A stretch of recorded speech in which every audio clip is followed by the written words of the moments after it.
Hello friends, welcome to my channel. आज की video में हम देख रहे हैं न्यूरोलॉजिकल एग्जामिनेशन।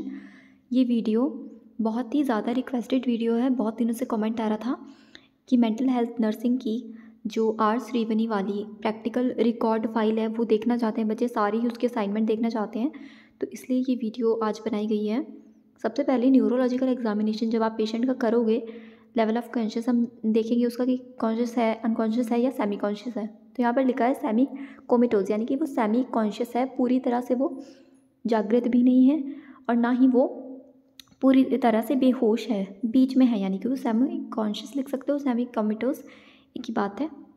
फिर आप लिखोगे स्कोर ऑफ जीसीएस। तो आप 15 में से, टोटल 15 में से जो भी उसका स्कोर आता है वो आप लिख सकते हो, जैसे कि 7, 9, 10 या 15 में से 15 है तो वो लिखोगे। बट ये सेमी कोमिटोस है तो 15 तो नहीं होगा, पेशेंट का चेक करके वो लिखना है। यहाँ पे बाय मिस्टेक ये लिखा गया है, आपको ऐसा नहीं लिखना है।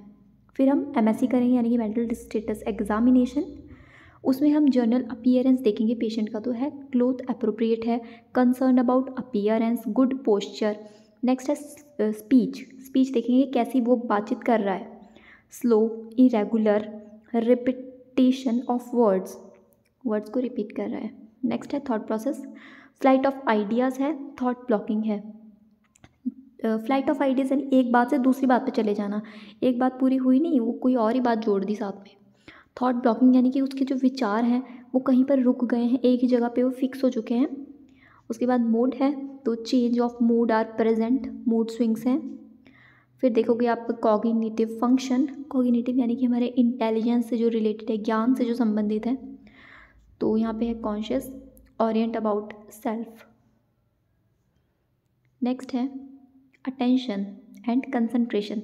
तो अटेंशन एंड कंसंट्रेशन में ये दो चीज़ें और भी आती हैं, तो ये हम यहाँ पे दोनों ही चीज़ें देखेंगे पेशेंट की अटेंशन के बारे में, आप वो नोट करोगे। फिर है ओरिएंटेशन, तो patient oriented about self but not others. अपने बारे में तो पता है बट अदर्स के बारे में उसे नहीं पता है। नेक्स्ट है टाइम, प्लेस, पर्सन। तो ये ओरिएंटेशन के अंदर ही सब यानी कि पॉइंट्स लिखे हुए हैं। टाइम पूछोगे आप क्या टाइम हुआ है, प्लेस पूछोगे उससे, यानी ये सब बातचीत की चीज़ें हैं जो आप पेशेंट में नोट करोगे। उसके बाद है मेमोरी के अंदर इमीडिएट, रीसेंट, रिमोट, ये सब हम पढ़ते ही हैं साइकोलॉजी में, मेमोरी पूरा टॉपिक हम पढ़ते हैं। तो मेमोरी के ये टाइप्स हैं सारे के सारे ही, इस तरह की मेमोरी होती है। तो वो आपको चेक करनी है पेशेंट की कैसी मेमोरी है।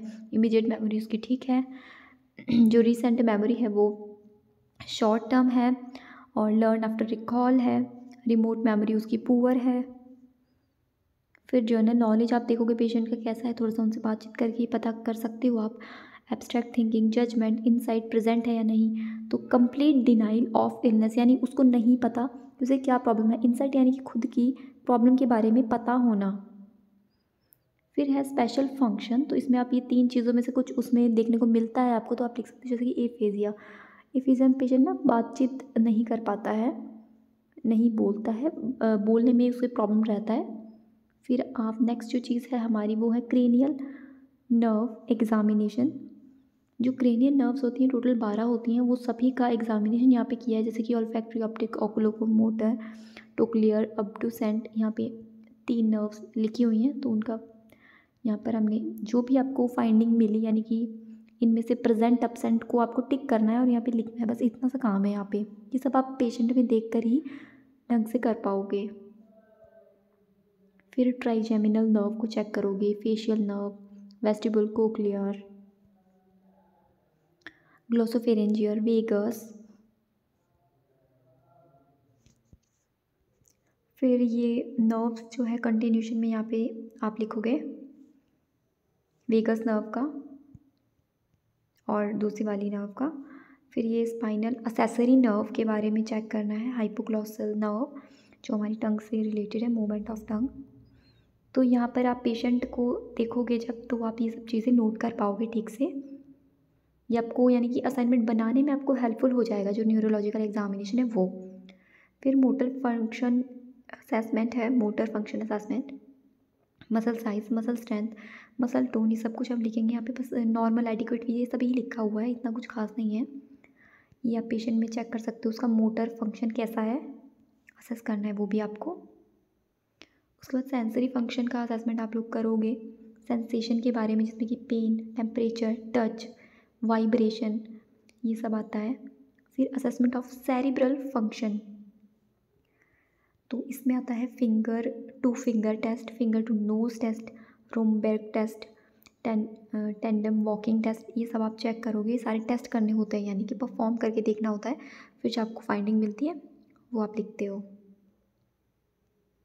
नेक्स्ट है असेसमेंट ऑफ रिफ्लेक्सेस, तो रिफ्लेक्सेस आपको चेक करके नोट करने हैं, प्रेजेंट है, एब्सेंट है या नॉर्मल है।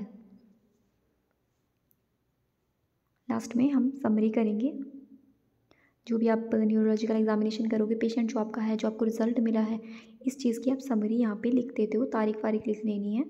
थोड़ा सा पेशेंट के बारे में बताया हुआ है यहाँ पे।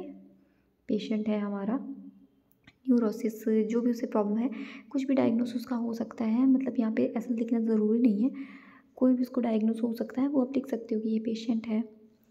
और क्या आपको फाइंडिंग मिली वो आप रिज़ल्ट में बता सकते हो लास्ट में।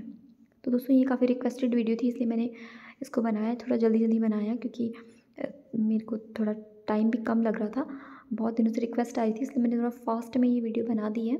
आई होप आपको पसंद आई हो। Thank you.